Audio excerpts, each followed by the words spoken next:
নমস্কার, আমার নাম উত্তম সাঁতরা। আমার বাড়ি মেমারি, পূর্ব বর্ধমান জেলা। আমার কোমরে প্রথম যন্ত্রণা হতে হতে কোমরের থেকে পা পর্যন্ত যন্ত্রণা হয়। আমি আস্তে আস্তে হেঁট হয়ে আর ঠাড়ো হতে পারতাম না। কোনো রকমের সাইকেল নিয়ে মাঠঘাট করতাম। তা ওষুধ, ব্যথা যন্ত্রণার ওষুধ খেতাম, ডাক্তার বাড়িতে যেতাম। 3বার 4বার যাওয়ার পর আর বলতো আমার কাছে, তুমি এসো না, তোমার পাওয়ারের ওষুধ আর নেই। তা ডাক্তার পাল্টালাম। সেই 3-4বার যাওয়ার পর সেই একই কথা বলে যে তোমার যা ওষুধ দেওয়া হয়ে গেছে। তা তারপরে একটা খবর শুনলাম যে ঠাকুরবাড়ি নাকি গেলে পরে ভালো হয়, মানুষ যা বলছে তাই করি। গাড়ি ভাড়া করে অনেকটা দূরে 1200-1400 টাকা গাড়ি ভাড়া করতাম। তা সেইখানে যেয়ে সমস্ত কিছু টাকা পয়সা খরচ করে ঘুরে এসে কি দেখা গেল না, আমাকে বহু কিছু বস্তু দিল, ক্যাঁকালে, গলায়, হাতে, সমস্ত জায়গায় দিল। তা দেওয়ার পরে আমি আর আস্তে আস্তে অসুস্থ বেশি, মানে কোমর আর ঠাড়ো করতে পারছি না। এমনভাবে সেই পজিশনে আমি কি করব, বাড়িতে রয়ে গেলাম। তা পুনরায় যখন ডাক্তার দেখাই, বার কত যাওয়ার পর খরচা বললো 1500 টাকা সপ্তাহ। তা আমি বললাম হ্যাঁ, ভালো ডাক্তারই দেখাবো, মানুষ বাঁচার জন্য অনেক কিছু করে। তা সমস্ত কিছু বেচে কিনে দিলাম, ছাগল গরু সমস্ত বেচে কিনে দিয়ে আমি ডাক্তার দেখাতে রইলাম। তা 5-7বার যাওয়ার পর সেই ডাক্তারও বলছে যে তুমি আমার কাছে এসো না, যদি একটা এমআরআই করে আনতে পারো তাহলে তুমি আসবে। এমআরআই করতে চাইছি না, এই কারণেই অনেক টাকা খরচা জানতাম। আবার সেইখানে যোগাযোগ করতে হবে, বর্ধমান ধারে পাশে হয় না। তো কী করলাম, সমস্ত কিছু আবার বেচে কিনে দিয়ে আবার চলে গেলাম। 3 দিন যখন ভর্তি রইলাম এমআরআই করাতে, বাড়ি থেকে একটা ফোন যায়নি। এই কারণেই তারা জেনে গিয়েছিল, বাড়ির লোক, আত্মীয় স্বজন প্রচুর আছে, তারা জেনে গিয়েছিল যে এমআরআই ভর্তি যখন হয়েছে নিশ্চয় অপারেশন হবে, তাহলে অপারেশন হলেই টাকা লাগবে। সেই কারণে একটা ফোনও যায়নি। তা ফোন নেওয়া যাওয়াতে আস্তে আস্তে মনটা একটু খারাপের দিকে এসেছিল। তা যা হোক করে এমআরআই হয়ে গেল। এমআরআই হয়ে যখন মানে আমার স্ত্রী জিজ্ঞাসা করেছে যে কি হয়েছে, আমাকে আর বলেনি, বলেছে যে এই হয়েছে। তা আমাকে কোনো কথা না বলে বলছে বাড়ি চলো, আর এখানে কিছু করার নেই। তা আমি যখন টোটোতে আসছি, আমাকে নিয়ে এলো। টোটোতে এসে প্ল্যাটফর্মে দিয়ে উঠবো, খানিকটা যাওয়ার পর আমাকে আর বলছে না, তখন আমি ঝাঁই দেখাচ্ছে, শুধু কি হয়েছে আমায় বলেনি। দিয়ে এইটাই বলছে যে চলো বাড়ি, যা হয়েছে আর কি বলবো তোমায়, যা হয়েছে। আস্তে আস্তে ঝাঁই দেখাচ্ছে। আমি আস্তে আস্তে জানতে পারলাম যে আস্তে আস্তে যে মানুষটা আমাকে 3 দিন এখানে এনে রেখে দিয়ে এমআরআই করালো, এইভাবে কেন ঘুরে যাচ্ছে। তা আমারও তখন মনটা অন্যরকম হয়ে গেল। তা দিয়ে আমি বললাম যে তুমি তাহলে চলো। তখন আমার মুখে কথা বেরোচ্ছে না, আমি হাত নাড়ছি তুমি চলো, আর আমাকে শুধু বারবার ডাকছে নেবে এসো, গাড়ির খবর হয়ে গেছে। আমি শুধু একটা কথায় হাত নাড়ছি যে তুমি চলো। দিয়ে না, আমি নাবাতে আমার টানতে টানতে হিড় করে নিলাম। আমার তখন মনে হয়েছিল যে তাহলে আমার স্ত্রী যখন আমাকে ছেড়ে দিল, মানুষ তো আমাকে সকলেই ছেড়ে দিয়েছে, সেও নিজে আজকে ছেড়ে দিল। আমার মনের দুঃখ এটাই ছিল যে তাকে যখন আমি অপারেশন করেছিলাম, টাকা দিয়ে অনেক টাকা খরচা, সে কথাটা আমাকে মনে রাখলো না। কিন্তু আমার সময় সে নিজেরটা ভাবতে রইল, কারণ আমি অত বুঝতে চাইনি। আমি বললাম তাহলে আর আমি যাচ্ছি না। হ্যাঁ, আমি তখন সোজাসুজি দাঁড়িয়েছি আসানসোলের যে গাড়ি উনি আসছে ওই সোজা, ও একটু আড়াল হলেই আমি ওখানে ঝাঁপ দেবো। কিন্তু সোজাসুজি দিতে পারছি না, এই কারণে যদি আমার চোখের সামনে দেখে আমার একটু মায়া হচ্ছে যে একই সঙ্গে এতদিন বাস করলাম, তো সামনে নয়, একটু আড়াল হয়ে যাক, লোকের যখনই পার হয়ে আড়াল হয়ে যাবে আমি তখনই ঝাঁপ দেবো। তা ও কখন তার মধ্যে দিয়ে এসে পড়েছে আমি দেখিনি, টানতে টানতে নাবই নিয়ে চলে এলো। নাবতে নিয়ে আসাতে বলছে যে তো যোগাযোগ করা হচ্ছে কলকাতা পিজিতে। ডাক্তার বললে 1 সপ্তাহের মধ্যে যদি তুমি যোগাযোগ না করো তাহলে তোমাকে কিন্তু হুইল চেয়ারে করে ঠেলে নিয়ে বেড়াতে হবে দুজনকে। তা আরও ভয় পেয়ে গেলাম যে আমি নড়তে পারছি না, আবার আমার পিছনে দুজনে হবে, এতেই তো আমাকে ঝাঁই দেখাচ্ছে, তাহলে আবার আমি মানুষ করতে পাবো। তাতে কি করব, বাড়িতে রয়ে গেলাম। আর 6 মিনিট ওষুধ না খেয়ে থাকতে পারতাম, তাহলে কেমনভাবে আমি ছিলাম। 6 মিনিট ওষুধ না খেয়ে থাকতে পারতাম না, এত ব্যথা যন্ত্রণা। ওষুধগুলো 1 সপ্তাহের ওষুধ আমি 2 দিনে শেষ করে ফেলতাম, যে যদি তাড়াতাড়ি শেষ হয়ে যায়, মানে ঠিক হয়ে যায়। তা আমার গ্রামের যে একটা ডাক্তার ছিল, মানে ওষুধের দোকান ছিল, তাকে কাগজটা দিতাম যে ভাইপো এই ওষুধগুলো দাও। বলছে কাকা তোমার ওষুধ দেওয়া যাবে না, এর আগে একবার দিয়েছিলাম, তুমি ডাক্তার দেখাবে তারপর নেবে, তুমি কেন ওরকম ফালতু করে, তোমার তো এখনও ওষুধ থাকার কথা, এখনও 1 সপ্তাহ হয়নি, 2 দিন বাকি আছে, তো ওষুধগুলো কী করেছো তুমি। আর আমি শুধু কী করতাম যে যদি তাড়াতাড়ি ভালো হয়ে যায়, সেখানে দিনে 4বার ছিল, সেখানে 6বার পর্যন্ত ওষুধ খেয়ে নিতাম। তা সেইখান থেকে ফিরে এসে দেখা গেল যে কি করব, আমি সমস্ত কিছু শেষ হয়ে গেল, টাকা পয়সা কিছু না থাকাতে আমি বাড়িতে রয়ে গেলাম। আমার স্ত্রী দেখেছিল, অঞ্জলি যেত, মাঝে মাঝে যেত, তা দেখেছিল একজনকার কন্ডালিস, কোমরে যন্ত্রণা অনেক রকমের ছিল। সেইটা শুনে এসে তাকে দেখে জিজ্ঞাসাও করে এসেছিল যে আচ্ছা দিদি তুমি কেমন করে কী করেছো। বললো আমি বহু ওষুধ খেয়েছি, আমার কোনো কিছু হয়নি, আমি এই মণ্ডলীতে আসছি, আমি এখন মোটামুটি সুস্থ। ও তখন বলেছিল যে তাহলে চলো ওইখানেই নিয়ে যাব। দিয়ে আমার মধ্যে একটা ভাবনা ছিল যে এত বড় বড় ক্যাপসুল, এত বড় বড় ট্যাবলেটে কিছু হয়নি, তাহলে এইখানে গেলি দুটো কথা বললেই হয়ে যাবে। আমার মধ্যে একটু ধারণা ছিল। তা আমাকে বললো তাহলে চলো মণ্ডলী। দিয়ে আমি কি করলাম, আমায় নিয়ে গেল, প্রথমে গাড়ি করে নিয়ে গেল। তারপর আস্তে আস্তে আমি মণ্ডলীতে জুড়ে রইলাম। তা দেখলাম যে হ্যাঁ, কত মানুষ আসছে, কত মানুষ সাক্ষী দিচ্ছে। কিন্তু আমি সেইগুলোর দিকেই শুনি যে বাক্য আমার তখন মাথায় ঢুকতো না। তখন আমার মধ্যে ধারণা ছিল কি যে এত ব্যথা যন্ত্রণা, আমি বসতে পারতাম না সোজা হয়ে, আমার শুধু ওই ছটপটাই আসতো, আর আমি সোজা হতে পারতাম না, কোমরে একদম নাবর দিকে হয়ে গেছিলো। এত এত ওষুধ খেয়েছি, ওষুধ খেয়ে আমার ক্ষতি হয়েছে, তবু আমার লাভ হয়নি। যে কেমন করে ভালো হবে, কি করলে ভালো হবে, কি শুনলে ভালো হবে, কিভাবে ওরা বলছে, তাহলে আমায় কেমনভাবে বলতে হবে, এইটা আমার মাথায় ছিল। দিয়ে দুম করে পড়ে গেল বাক্য যে পৃথিবীটা ঘুরে দেখো, আছে একজন যাকে আমরা বিশ্বাস করি, সেই আপনজন।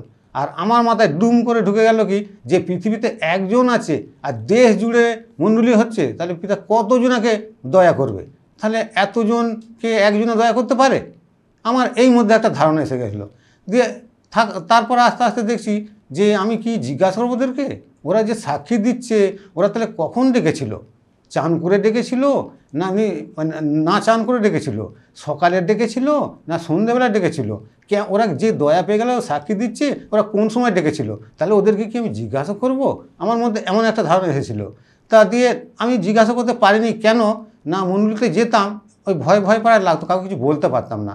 অনেকজন এসেই বসে আর বেশি বলে, দাদা আমার চাঙ্গাই করে দাও, আমার একটু প্রার্থনা করে দাও। আমি কিন্তু সেটা বলতে পারতাম না, কারণ আমার মধ্যে একটা ভয় থাকতো। মণ্ডলীতে আসতাম, এসে বসে থাকতাম, চুপ করে বসে থাকতাম, সব শুনতাম, কিন্তু বলতে পারতাম না যে আমার এটা বলে দাও। তা আমি কিছু জানতাম না, কিছু শুনতাম, এইগুলোই শুধু। তা আমি আস্তে আস্তে যখন নিজে নিজে দেখলাম যে এত মানুষ সাক্ষী দিচ্ছে, তাহলে আমার কি দয়া করতে পারে না?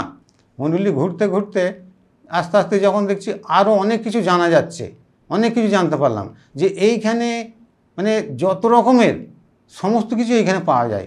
সাক্ষী দিচ্ছে, আমার গ্যাস বেড়ে যাচ্ছে, শেষ হচ্ছে না। ও বলছে আমার এই জিনিসটা হয়েছিল, আমি পেয়ে গেছি। ও বলছে আমার এটা হারিয়েছিল, পেয়ে গেছি। ও বলছে আমার পা ভেঙেছিল, সোজা হয়ে গেছে। ও বলছে আমার কাঁটাটা মিলিয়ে গেছে। এত কিছু আমি সাক্ষী শুনছি। তা আমি সাক্ষী শুনছি আর বলছি এইখানে এত কিছু হয়, ডাক্তার বাড়ি গেলে তো একটা করেই হয়, তাহলে এইখানে এত রকমের হয়, এত রকমের বলছে, তাহলে না হলে কি আর বলেছে ওরা? আবার এটাও জানি যে এখানে তো কেউ মিথ্যা করে বলবে না, মিথ্যা করে তো কেউ বলবে না, কারণ এখানে মিথ্যাত্ব নয়, কারণ এতজন আছে। মিথ্যা বললে কালকে নিশ্চয়ই তাকে ধরা যাবে যে তুমি মিথ্যা করে বলে গেলে এই কথাটা, কিন্তু হচ্ছে বলেই বলছে। একের পর যাকেই জিজ্ঞাসা করছি যে তোমার কী হয়েছিল, বলছে আমার এমন হয়েছিল। তাহলে সমস্ত কিছু যখন শুনলাম, আস্তে আস্তে আমার বিশ্বাস বেড়ে গেল। বিশ্বাস যাই বেড়ে গেল, আমি কি করলাম যে মণ্ডলীতে কামাই দিলাম না, মণ্ডলী কিন্তু ঘুরতে রইলাম, কায়দায় আর বেরিয়ে পড়ি, মণ্ডলী বেরিয়ে পড়ি। কিন্তু যখন আমি খুব অসুস্থ ছিলাম, তখন মানুষ আমাকে এইটাই বলতো যে ভাঙাচূড়া বা নেতারণা প্রচুর করতো যে ওইখানে গেলে কি মানুষ ভালো হয়, ওখানে কি আছে, ওখানে সব আসে আর খায় দায় চলে যায়, গিয়ে হাততালি দেয়। তো হাততালি দিয়ে মানুষ যদি সুস্থ হতো, তাহলে এত বড় বড় ডাক্তারগুলো কোথায় যেত? আমাকে এমনভাবে ভাঙাতে চেয়েছিল। কিন্তু আমি কি করেছিলাম, অত সাক্ষী শুনতাম, সেই কারণে আমার ঝোঁক ছিল যে সবাই যখন বলছে নিশ্চয়ই আমার একদিন কাজে লাগবে, আমার এই মনে জোরটা ছিল। যে আস্তে আস্তে ঠিক কাজেও লেগে গেল, যাই লেগে গেল, আমি সুস্থ হয়ে গেলাম, চৈত্র মাসে যুক্ত হয়েছে আর আষাঢ়ে কাজে লেগে পড়লাম। তাহলে 3.5 বছরের বেশি আমি বিছানায় পড়েছিলাম, আর সেই মানুষটা এই কম মাসের মধ্যে কাজে লেগে পড়ে। তাহলে মানুষ আমাকে কী বলবে? ভাঙাচুরা বলতো যে সেই ভাঙাচুরাটা কাজে যাচ্ছে শুনলাম নাকি। দিয়ে বলছে হ্যাঁ দেখবে, ও ভোরবেলা ভ্যানে কাজে চলে যায়। তা দিয়ে যখন শ্রাবণ মাসে মিলন হচ্ছে, ঠিক তেমন সময় বেলা শেষের দিকেই তাড়াহুড়ো করছি, আমার মনে হচ্ছে কোথাও যাওয়ার, নাহলে মণ্ডলী ছিল, তাড়াহুড়ো দিয়ে শেষের দিকে ধরেছি। আর সবাই ছিল, আমার স্ত্রী ছিল, আরও অন্যজন ছিল। তা তেমন সময় আলের ধারটা পরিষ্কার করাতে একটা কেউটের বাচ্চা এসে হাতে উঠে যায়, ঘাসের সাথে হাতে উঠে যায়। তা হাতে যখন উঠে যায়, তখন আমি কি করলাম যে আমার মনে একটা পারা এসে গেল যে তাই তো দেখে ফেললাম বলে ধ্যানটা সরাতে পারছিলাম না। দেখলাম যে এখানে ঠুংরে দিয়েছে। তা কী করবো, কাউকে জানালাম না, কাউকে কিছু না বলে সবাই চলে আসে, আমি এলাম, বাড়ি চলে এলাম, চান টান করে ভাত খেয়ে দিয়ে শুয়ে পড়লাম। শুয়ে পড়েছি, আর তখন এবার ওই ধ্যানটা সরছে না। তাই তো কাউকে তো কিছু বললাম না, যদি কিছু হয়, বললে নেয় ভালো হতো না, কি কাউকে তো বললো না। আবার পুরোনো দিনের কথাটা মনে হচ্ছে যে এত বড় বড় ক্যাপসুলে আমি সুস্থ হতে পারিনি, ওটা যখন হয়েছে এটা কিছুই নয়। এই মনে জোরটা দিয়ে 18 নম্বর ভজনটা করতে করতে আমি ঘুমিয়ে গেছি। বৈকালে উঠে দেখছি আর কোন আঙুলে ব্যথা, আমি আর কিছু জানি না। আমার আনন্দ আরও জোর হয়ে গেল। তা দিয়ে তার দুদিন পরেই আমি শ্বশুরবাড়ি গ্রামে সোমবার আছে মণ্ডলী গেছি, তা আমার বৌমাও যায়, দিয়ে গিয়ে ওখানে সাক্ষী দিয়েছি এটা যে এমন হয়েছিল। দিয়ে সাক্ষী দেওয়ার পর এসে বাড়িতে বলছে, ও মা তুমি জানো বাবার কি হয়েছিল? বলছে কয় না তো কিছুই হয়েছে না। বলছে না তোমরা একসঙ্গেই ছিলে বলছে। দিয়ে বলছে কয় কিছু বলেনি? আমাকে বলছে হ্যাঁ গো তুমি আমাদের সাথে কাজ করছিলে, তোমার কী হয়েছিল কিছু বলেনি? বৌমা বলছে। আমি তখন বলছি দেখো তোমাকে তো অনেক বলেছি, এর আগে বহু কিছু বলেছি, তুমি কি করেছো না বাড়ির মানুষ ভালোই করবে, খারাপ করবে না, ওই সমস্ত কিছু বেচে কিনে গাড়ি ভাড়া করো আর টাকা বন্ধ আর চলো, তুমি এইভাবেই আমায় ছুটিয়েছিলে। তা আমি যখন জেনে গেছি আমায় কোথায় গেলে আমার কেমন হবে, আমি যাকে জানাবার তাকেই জানিয়েছি। আমি আর কোনো জায়গায় আমার ভরসা, আমার সমস্ত কিছু হয়ে গেছে, সেই জন্য আমি কাউকে আর কিছু বলি না। কোনো কিছু সমস্যা হলে আমি এখানেই জানাই, দিয়ে সমস্ত দিক থেকে আমি পরিষ্কার।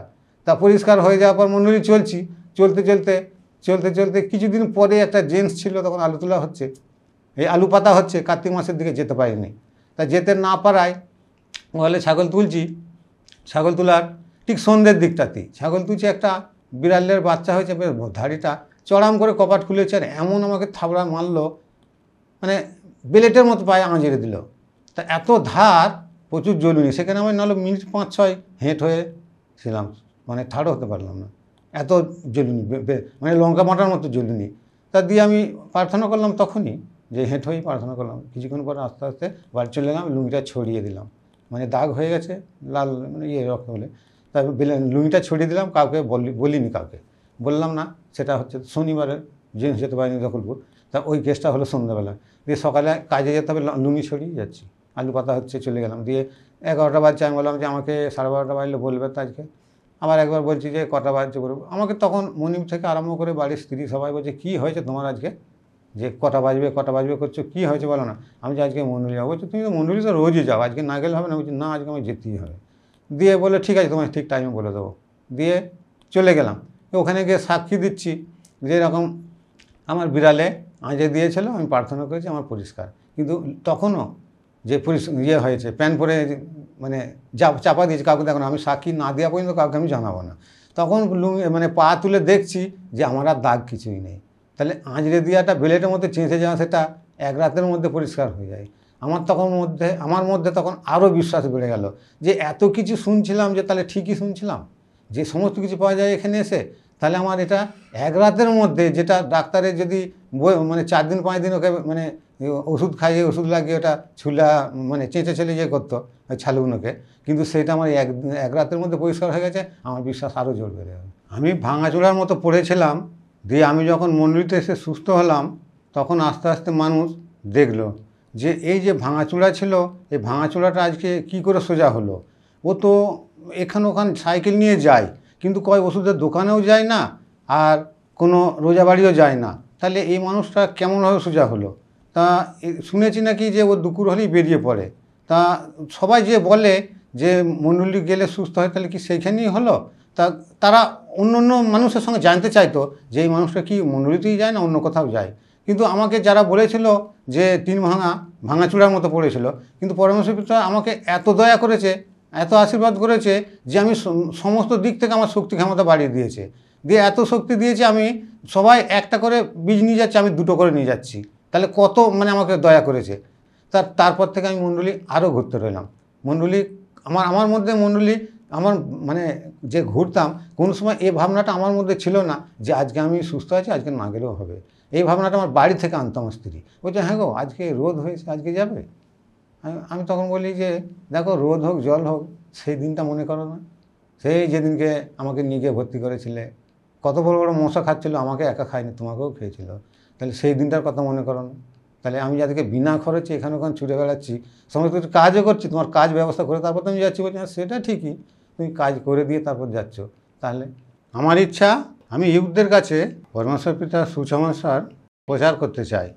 পরমেশ্বর পিতার ধন্যবাদ, গুরুর নাম থেকে সকলকে নমস্কার।